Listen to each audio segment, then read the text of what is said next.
Bon début d'après-midi, bienvenue à LCN, ici Pascal Derry. Alors on commence bien sûr ce bulletin avec le jury qui a entamé ses délibérations ce matin au procès de Nima Mazari. Le jury composé de 10 femmes et 2 hommes ont reçu les dernières directives du juge avant d'être séquestrés au terme d'un procès qui aura duré 3 semaines. Le conjoint de Myriam Bédard est accusé de vol et de recel de tableaux évalué à 100 000 $.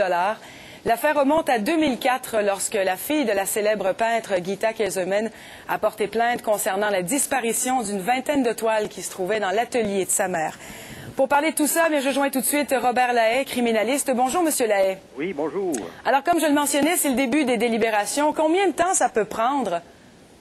Oh, écoutez, ça peut prendre une journée comme 2 jours ou 3 jours ou même 4 jours, dépendamment, si vous voulez, de la lourdeur des discussions. Parce que la première partie des délibérations, c'est l'analyse de la preuve. Après ça, les jurés vont peser la preuve, c'est-à-dire faire un tour de table. Qu'est-ce que vous pensez? Vous, qu'est-ce que vous pensez? Par le président. On va donner la parole à tout le monde, là. Normalement, ils ont un président ou une présidente. Et à ce moment-là, évidemment, quand on pèse la preuve et que ça repose, comme dans le présent cas, en grande partie sur de la crédibilité des témoins, bien, évidemment, ça peut être long. Ça peut être sûrement une couple de jours et même peut-être 3 jours. Bon, à quel dénouement on peut s'attendre? Ça aurait duré 3 semaines à peu près, ce procès-là. À quel dénouement on peut s'attendre dans ce cas-ci? Bien, vous pouvez. La réponse est simple. Étant donné que c'est un procès devant jury, qu'ils n'ont pas à justifier leur décision, c'est le secret des délibérations, vous pouvez vous attendre à tout. Un acquittement ou une condamnation, que ce soit sur vol de tableau ou que ce soit sur le recel, si vous voulez, qui, en somme, est la possession illégale d'un objet que l'on sait obtenu illégalement, à savoir, dans le présent dossier, un vol. Et ça dépend s'ils vont donner à l'accusé, si vous voulez, s'ils vont le croire, l'accusé, et s'ils le croient, ils doivent l'acquitter. S'ils ne le croient pas, mais qu'ils ont un doute raisonnable ressortant de sa version et de ce qu'il propose comme étant un coup monté, un frame-up, entre guillemets, ou fabrication de preuves, bien évidemment, s'ils ont un doute raisonnable sans nécessairement le croire, ils doivent en faire bénéficier l'accusé, c'est-à-dire l'acquitter. Mais s'ils ne le croient pas, et s'ils n'ont pas le doute raisonnable, bien évidemment, ils doivent se poser, est-ce que la preuve de la couronne considérée dans son ensemble nous satisfait hors de tout doute raisonnable? Et si oui, c'est un verdict de culpabilité sur l'un ou l'autre des deux chefs. Bien, parlons-en justement, Maître Lahaye, de cette théorie du complot qui a été avancée par Mazari tout au long du procès. Est-ce que ça peut ébranler le jury?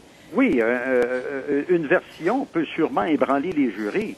Une version de complot, les ébranler, dire oui, effectivement, il y a eu un contact des tableaux, mais s'ils en viennent à la conclusion, hors de tout doute raisonnable, parce que, évidemment, la preuve considérée dans son ensemble, ils doivent le condamner s'ils sont convaincus hors de tout doute. Mais par ailleurs, si la théorie du complot les ébranle et crée dans l'esprit de tous et chacun des jurés un doute raisonnable, bien évidemment, ils peuvent l'acquitter, ils doivent même l'acquitter s'ils ont un doute.